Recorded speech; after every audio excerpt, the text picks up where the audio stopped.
we're really fortunate to get the support from New Music USA to start working with Miguel Zenón on a work that's titled El País Invisible, the Invisible Nation. So I grew up in Mayagüez, Puerto Rico. And growing up in Mayagüez, you had the opportunity to study music at the Escuela Libre de Música. And when I was young, my sister started in the local music program studying flute when I would go to the school and we were waiting for her to finish her lessons or band rehearsal. Sometimes I would wander the hallways, and there were a few times where I would look over one of the balconies and there was a young percussionist practicing on a pad, just doing the drills. It ended up that this drummer, this percussionist, moved to the United States and became part of the Miguel Zenón quartet. And because he was from my hometown, I followed him with some regularity, and some of his musical accomplishments and musical successes. I started to encounter recordings with Miguel Zenón and that quartet. This is a big part of how I became aware of Miguel Zenón, and it sort of played a role in my first opportunity to meet Miguel just a few years ago, and then eventually approach him about working on a project together. Well, I met Jose a couple years ago at a saxophone conference here in Washington, D.C.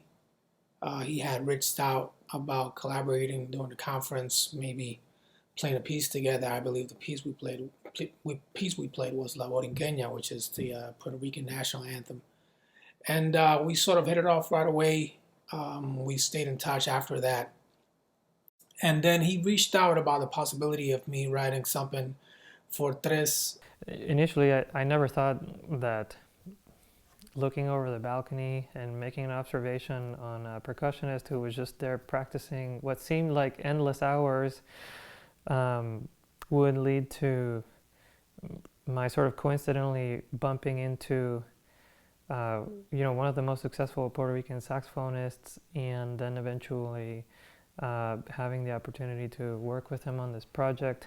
Miguel is thinking about Puerto Rico as a colony, and how Puerto Rico has been a colony for these many hundred years, and how that has an impact on how the island is seen, or basically not seen at all. So the piece I'm going to write is called El País Invisible, which can be translated as the invisible nation.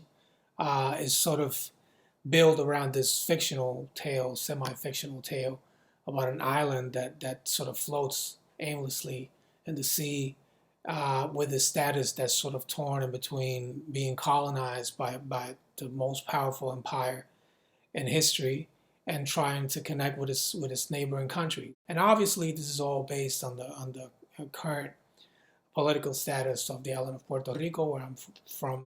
Working with Miguel Zenón is going to be really exciting and extremely interesting. One of the things that really attracted me to his music, and then eventually reaching out to him to work on a project together, is the fact that he has sort of been an advocate for Puerto Rico's musical history through his own projects. So the way I'm trying to execute this vision is by, first of all, working with a photographer, and we're really lucky to have Erika Rodriguez, who is based out of Puerto Rico. She's going to be with us during our time on the island, basically documenting some of our experiences.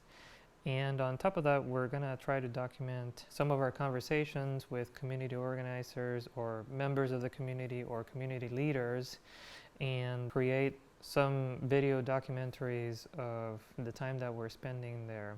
In creating this image, we will be able to bring some of these experiences back to the mainland US And when we get the opportunity to give concerts across the United States, we will occasionally be doing gallery displays of this photography, and we will also occasionally be displaying video of our time on the island. Part of my vision includes a writing project that I am trying to develop in collaboration with authors Todd Miller and Daniel Immervar, as well as musicologist Catherine Lawson, to basically look into the history of the relationship between the United States and Puerto Rico.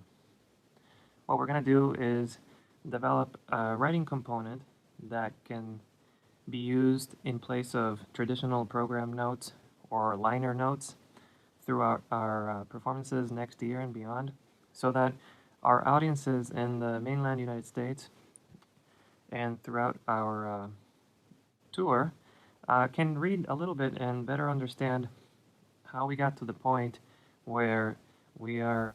You know, one of the things that I have in mind for the project and bringing back documented experiences is to, you know, create an image of the island that goes beyond the normal understanding of Puerto Rico as a tourist attraction or as an island nation that gets mentioned where there is a catastrophe. Simply because, you know, this idea of like cultural exchange or exporting culture can then translate into better awareness. And that's something that's really important to me, is this idea of raising awareness through music. So the piece is coming out of this place. Of course, it's gonna incorporate a lot of elements, but ideally, it's all being fed by the idea of what Puerto Rico is and what has been in the past, and what it can hopefully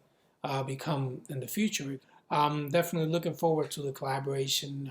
I know it's going to be a lot of fun. I can't wait to bring all of this to life. I think having Miguel in the mix and having his composition in our repertoire is going to add a whole other dimension to the repertoire that we're performing, but obviously the sound that we might be able to achieve as a group.